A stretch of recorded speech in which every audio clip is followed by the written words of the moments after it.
in the sense that I was a tour guide. Then I decided to study hotel management. I went to Cornell University. I studied hotel management, got some experience. I work in hotels. I wasn't satisfied with that, so I got a master's in hotel management / tourism.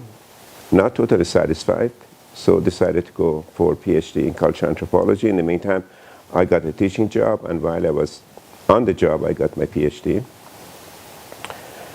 And that's how my journey began.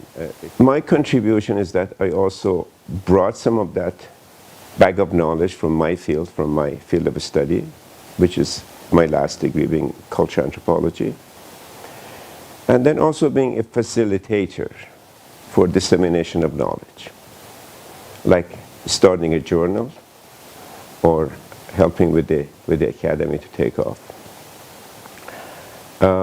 Like anybody else, I publish, but I concentrated mostly in creating the platform for receiving the knowledge and disseminating the knowledge and legitimizing the achievements that tourism has had so quickly. What did I start? Well, Annals of Tourism Research, International Academy for the Study of Tourism, 2-book series, Tourism Social Science series of tourism has been to become an academic field of study.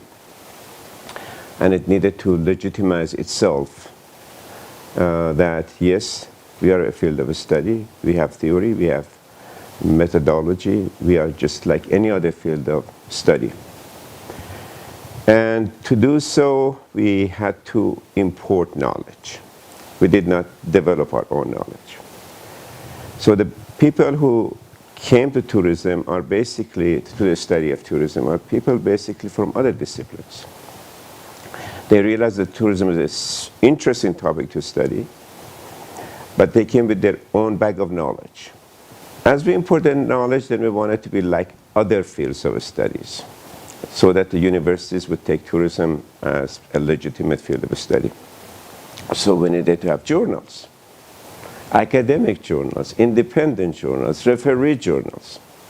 But then what we started doing is we cycle and recycle the same knowledge within the area we call tourism. So I quote you, you quote me, and I quote you, and you quote me.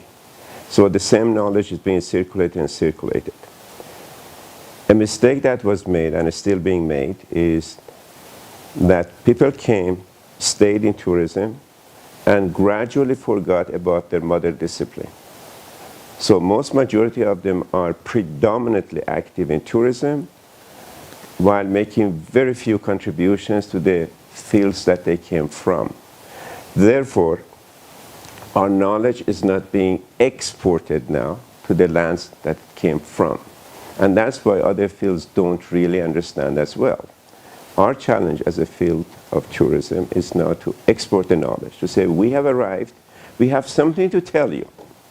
Let us tell you how you understand tourism, sociology through tourism.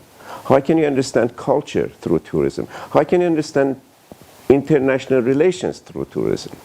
You know, I would love to see one day on a campus somebody, master's student, PhD student, say, what do you study? I study sociology. Oh, but I see you're carrying a book on tourism. Oh, I'm understanding sociology by the practice of tourism, because there is sociology in tourism. That hasn't arrived yet. Our students study sociology and anthropology, but those students don't know that we even have an article to read, let alone journals after journals, books after journals. So we have to introduce ourselves to those, particularly to social science fields.